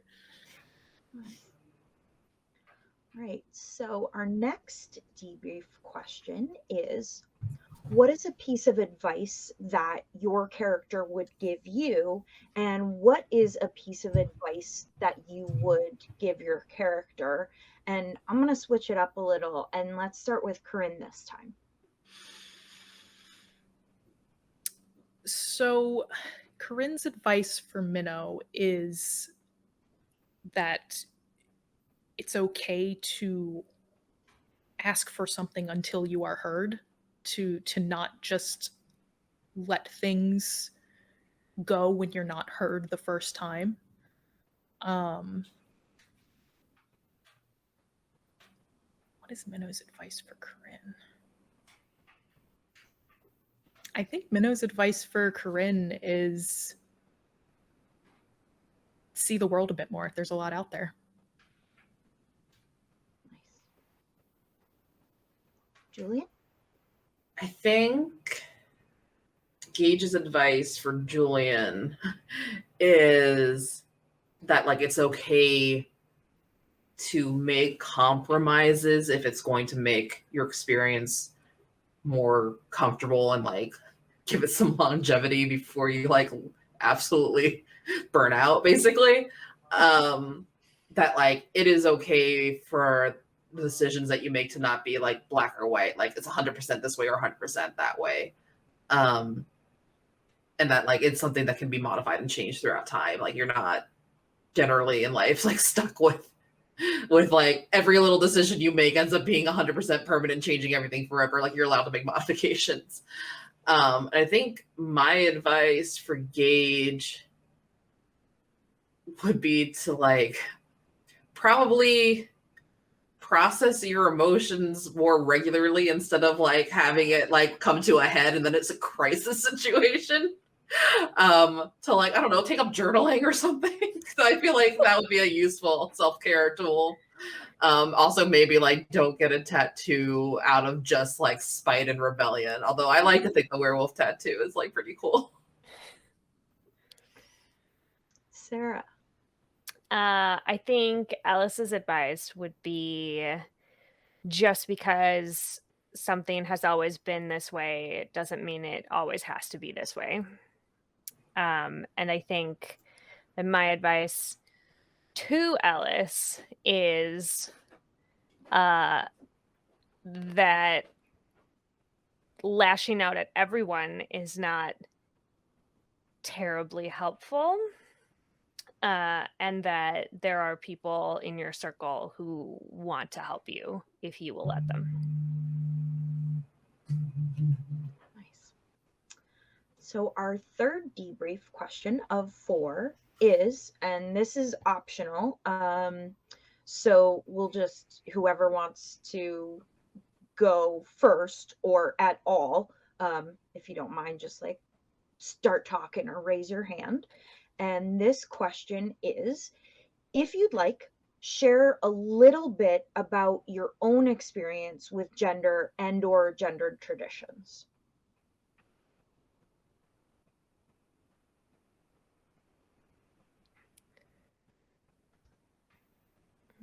I can go first. Yeah, go ahead. Yeah, I feel like it's funny because when you're a kid, I think sometimes there are things that like when you look back as an adult, you're like, oh, this was an obvious sign of something. But like when you're in it, you're just kind of like, yeah, this is just me. And it's not weird until somebody maybe points out that like maybe it's weird. Because like looking back at yearbook pictures and stuff and everything, like it was pretty clear I was gender fluid. Like if we had like been using that term in the 90s like widely, I think like that was clearly what was going on. And it's interesting to like look back and see myself at that time being very comfortable with being just like, you know, presenting very masc for a while and then presenting very femme for a while and like having it be kind of like a pendulum swing, and sometimes it would be somewhere in the middle. And like I think in a way I don't want to say braver because I didn't think it was something to be afraid of, but I was like definitely kind of more authentic during that time that I ended up being later on when I felt like a little bit like I had to meld in a bit.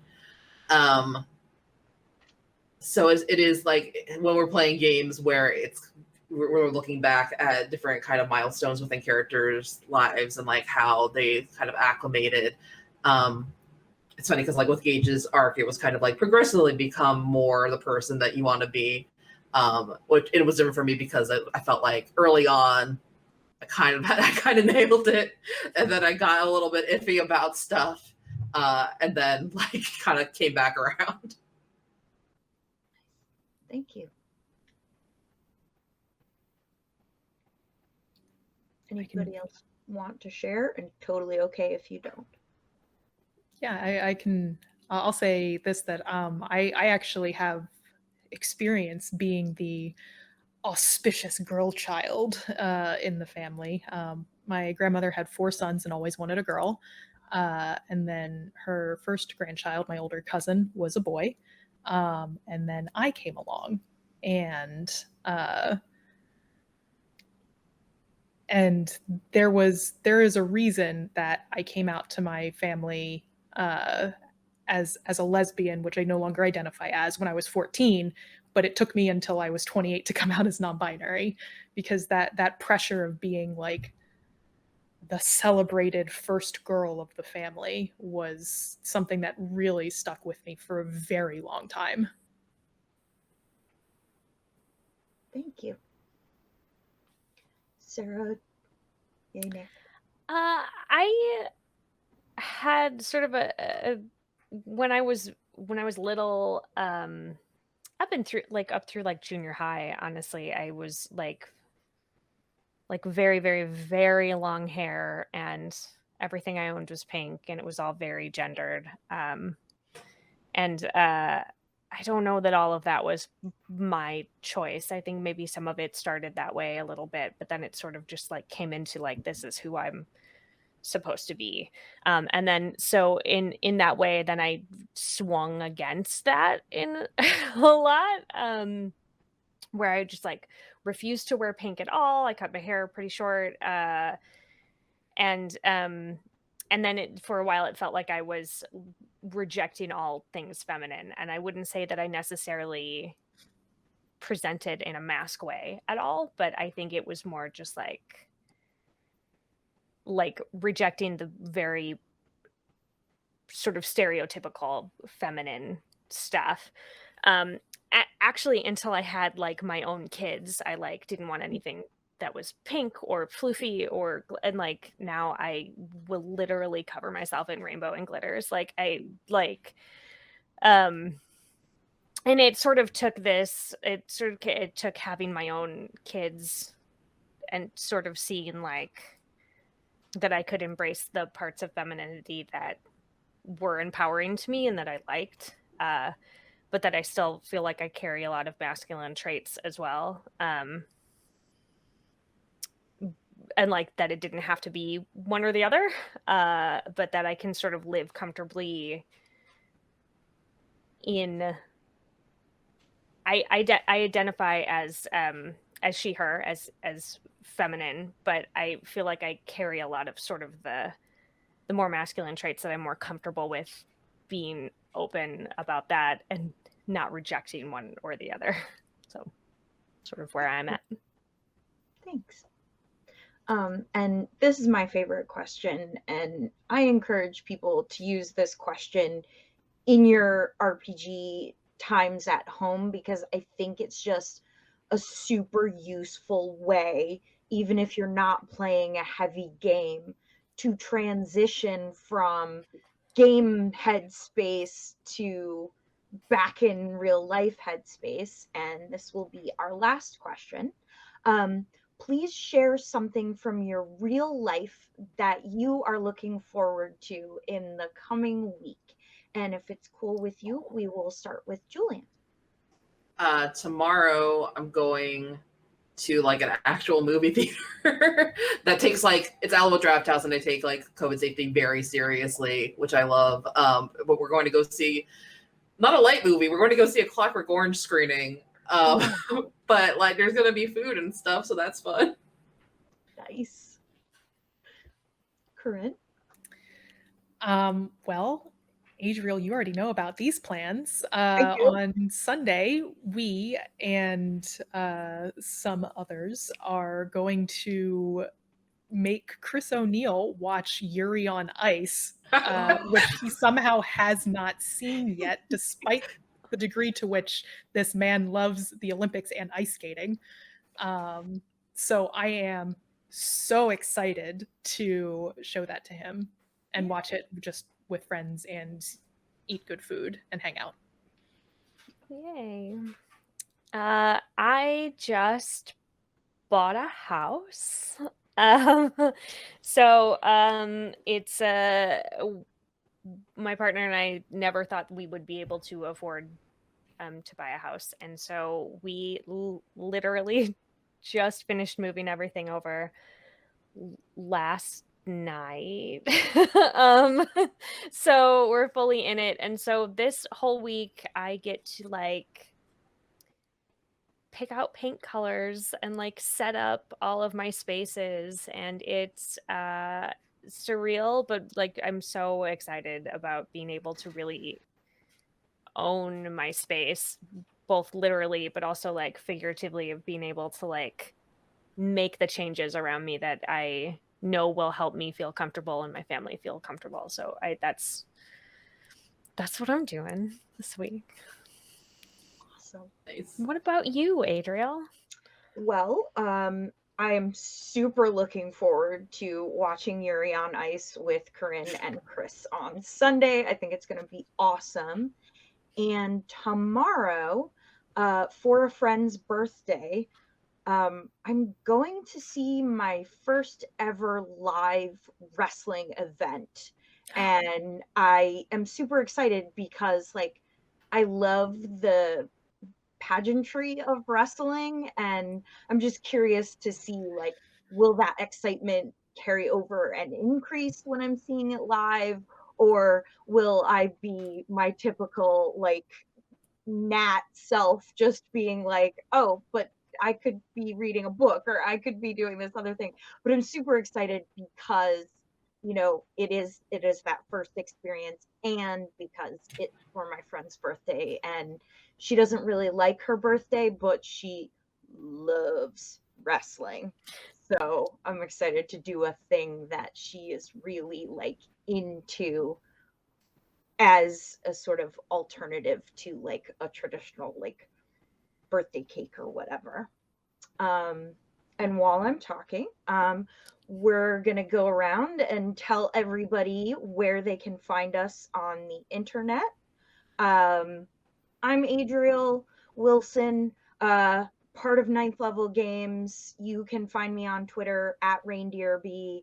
And I just want to reiterate how freaking excited I am about Women Are Werewolves. It's going to be on Kickstarter later this month, and I'll make sure we get a link in the chat so that you can follow the project and be notified as soon as it launches. Although you're going to have to fight me to try and be the first to back it. Like, I know I'm going to have my own copy, but I also like want to be extremely clear about my support. Corinne, where can we find you on the internet? Yeah, so you can find me on Twitter at Actual Midground. I honestly, I'm not on there a whole lot, but I do still make sure to post stuff for the important updates. So if you want those important updates, go ahead and follow me there. Sarah? Hi, I'm Sarah Moore. You can find me on Facebook at Actor Sarah Moore. You can find me on Twitter, Instagram, Ko-Fi, TikTok at Pixies and Pins. You can find me here on twitch.tv/levelup_TTV every Friday night at 6 p.m. Eastern for Sarah's Table. Next week, we are going to be playing Ball of the Wild, where we are playing animals dressing up in drag as other animals. And then later in the month, we're going to do a couple episode arc of The Labyrinth that my partner is going to come on and be the storyteller for, so that I can play, which I'm very excited about. And coming up in November, you can find me on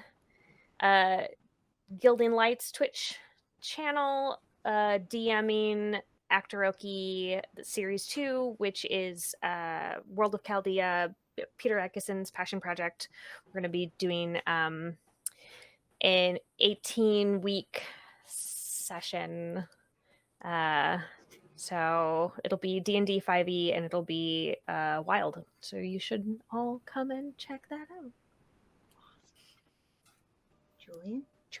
Yeah, you can find me on Twitter. God help me, I'm on Twitter. At YJulianKim. And then my website is I changed it recently. It's YunsuJulianKim.com. Very creative. those are kind of my two major hubs. Perfect. Thank you all so much for coming on the show. Thank you for trusting the show with this game, which is very deep and personal and heavy and lovely. And I'm so glad that you felt comfortable enough to come on and do it with us. Adriel, thank you for facilitating. I know you wanted to play. I felt it. I felt the pull from you of wanting to be. And I would love to get together again and maybe be the facilitator so that you can play. I would love it. And thank you all for watching. I know this was a little bit of a departure. We got into some heavy feeling stuff today. I hope that it sparked some conversations that you could have with your family members, people that you were watching with, and your friends. I encourage you all to buy the holy heck out of this game and play it as often as you can with everybody around you, because it's wonderful. And it's also really refreshing to have a game that is not focused on hacking and slashing. Again, thank you all so much for being here. And we will be back in 1 week from today, and there will be more shenanigans of one kind or another. So as always, keep making art and keep being art. We'll see you next time.